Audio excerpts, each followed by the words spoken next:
பூஜ்யாய ராகவேந்திராய சத்யதர்மரதாய ச பஜதாம் கல்பவ்ருக்ஷாய நமதாம் காமதேனுவே கிருஷ்ணாய வாசுதேவாய தேவகி நந்தனாய ச நந்தகோபகுமாராய கோவிந்தாய நமோ நமः.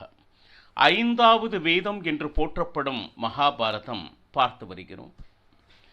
பாண்டவர்கள் தங்களுக்கு தர்மத்தின்படி சேர வேண்டிய ராஜ்யத்தை பெற வேண்டி தூதுவரை அனுப்பி, ஆனால் அதையெல்லாம் கேட்டு இவர்கள் சஞ்சயனை அனுப்பி யுத்தம் என்பது அதர்மம் என்கின்ற உபதேசத்தை தர்மராஜன் மூலம் சஞ்சயன் செய்ய, பகவான் கிருஷ்ணன் தர்மத்தை பற்றி உபதேசம் செய்வதற்கு உனக்கு என்ன யோக்கியத்தை இருக்கிறது?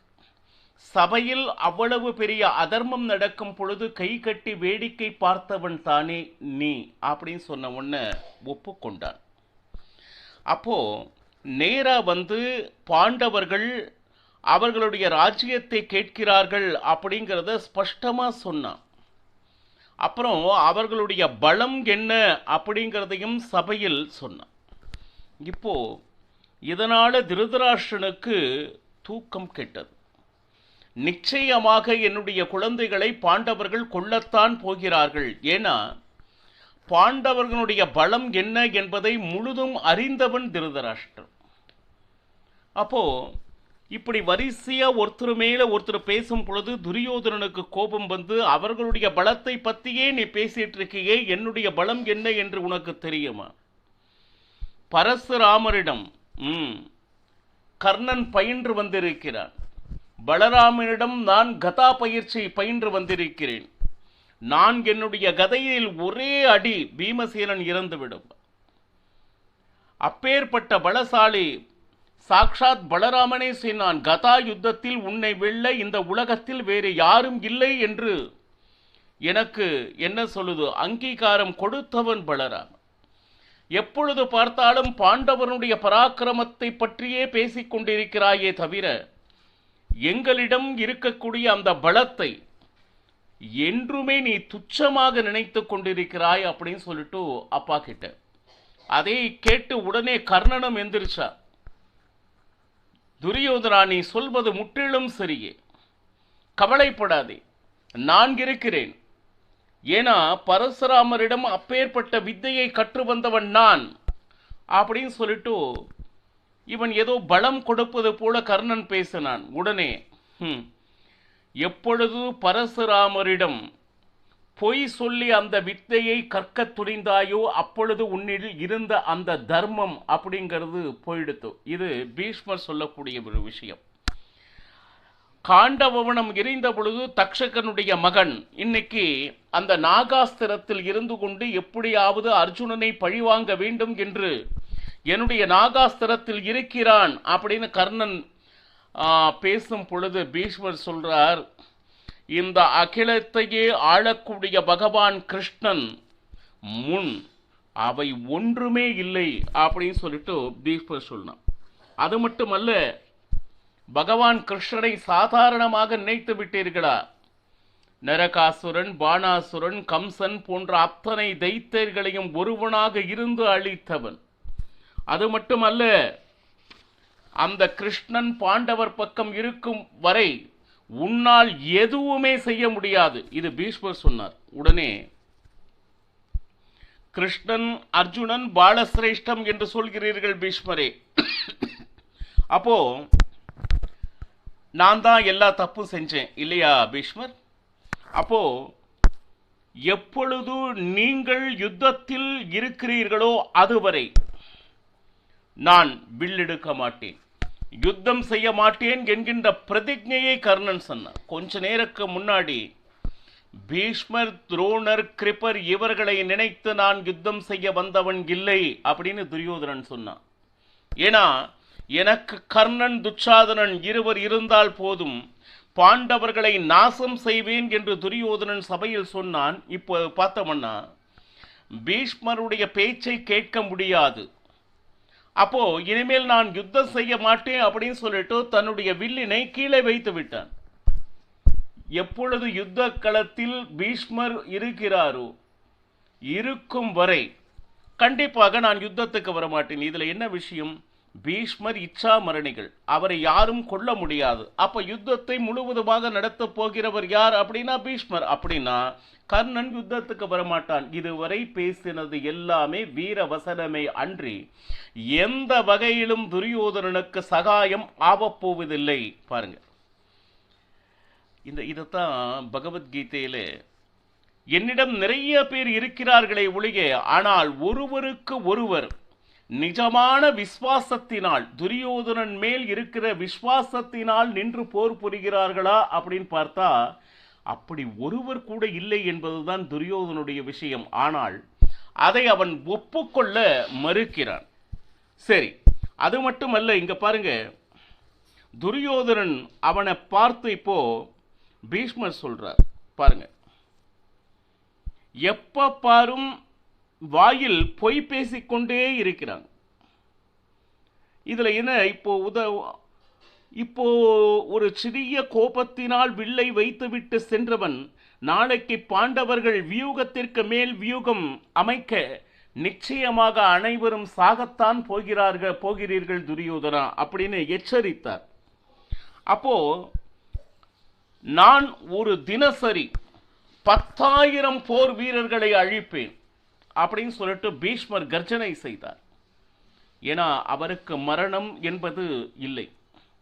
இச்சா மரணிகள் அவராக நினைத்து தன் உயிர் நீத்தால் ஒழிய அவர் உயிரை வாங்குவதற்கு இந்த உலகத்தில் எவரும் இல்லை. அப்பேற்பட்ட வீரர் யார்? பீஷ்மர். அது மட்டுமல்ல,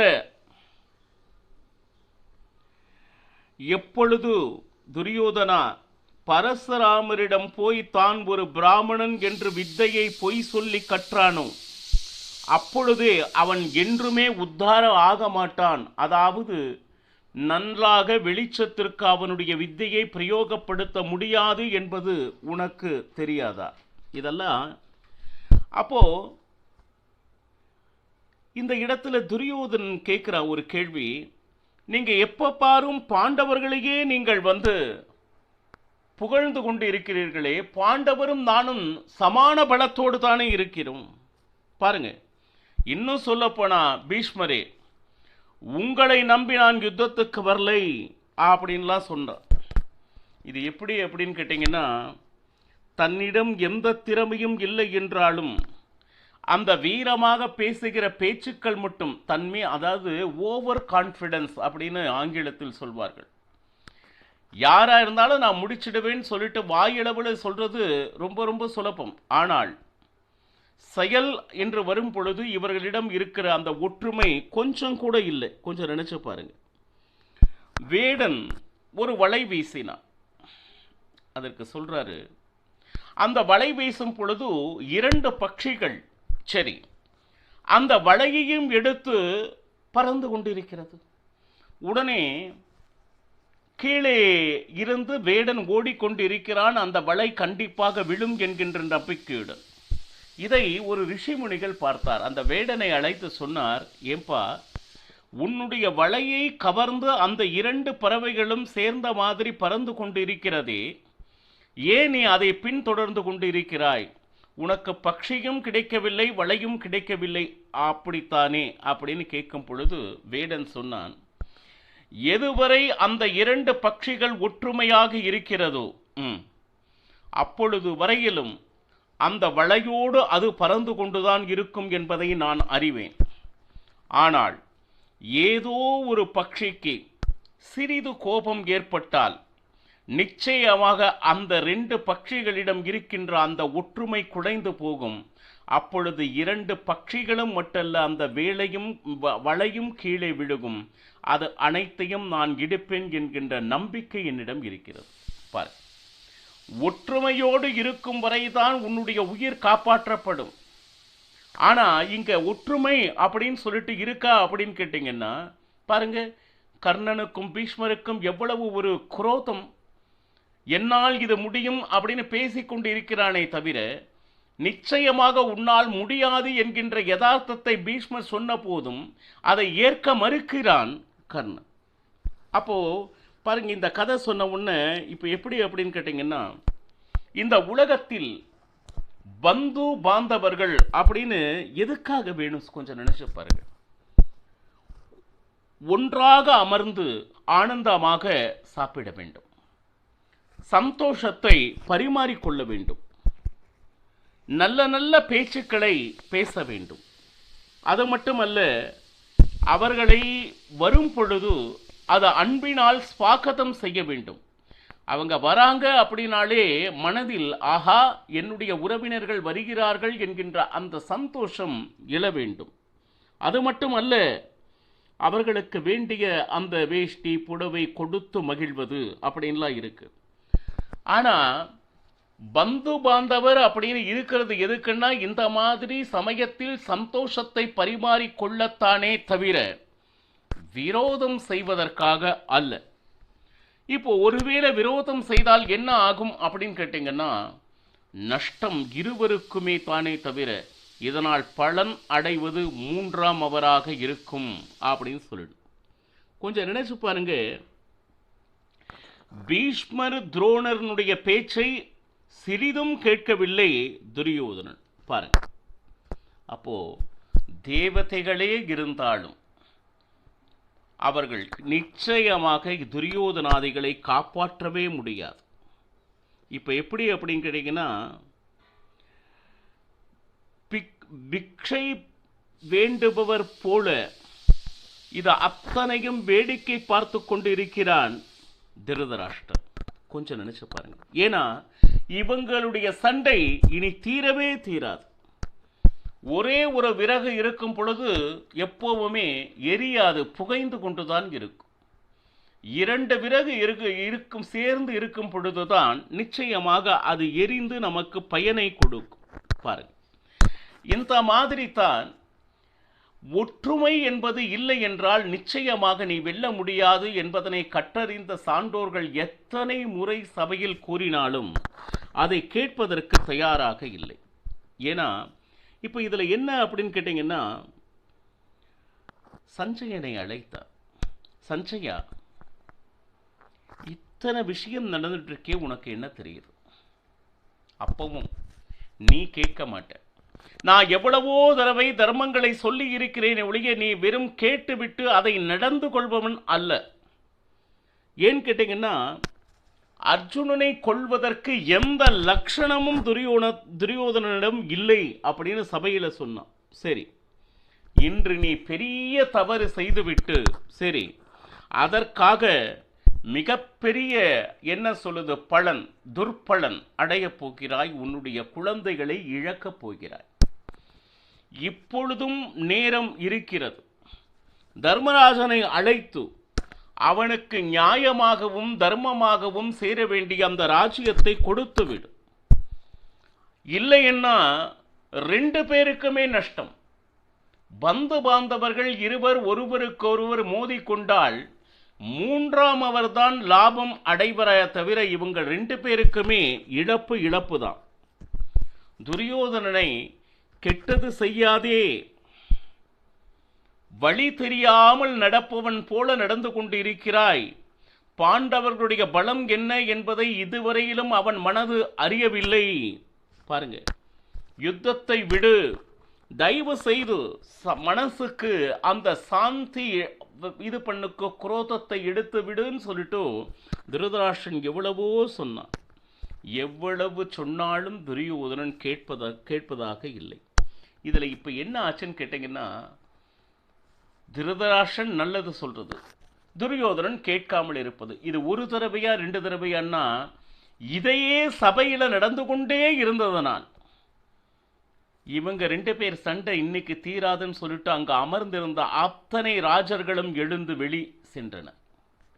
ஏன்னா இவன் சொல்றது அவன் கேட்க மாட்டான். இதையே எத்தனை தடவை வேடிக்கை பார்த்து கொண்டு இருக்கிறது, கொஞ்சம் நினைச்ச பாருங்க. இப்போ இந்த இடத்துல சஞ்சயன் முன்னாடி திருதராஷ்டிரன் கேட்கிறான், இவ்வளவு நடந்த பின்னும் ஏன் சஞ்சயா, நம்ம சைன்யம் சிரேஷ்டமா பாண்டவருடைய சைன்யம் சேஷமா அப்படின்னு சொல்லிட்டு திருதராஷ்டிரன் ஒன்றும் அறியாதவன் போல சஞ்சயன் கிட்ட கேட்கிறான். சஞ்சயன் நேர சொன்னான், நான் சொல்ல மாட்டேன். இதுவரை எவ்வளவு தர்மங்கள் சொல்லியும் நீ அதனை வெறுமனே கேட்டு அதன்படி நடக்காதவன் நீ. வேண்டுமென்றால் இனி தர்மம் சொல்ல வேண்டும் என்றால் உன்னுடைய மனைவியும் உன்னுடைய தந்தையையும் அழைத்து வா. அப்போ காந்தாரியும் சரி வேதவியாசரும் சரி அரசவைக்கு வந்தனர்.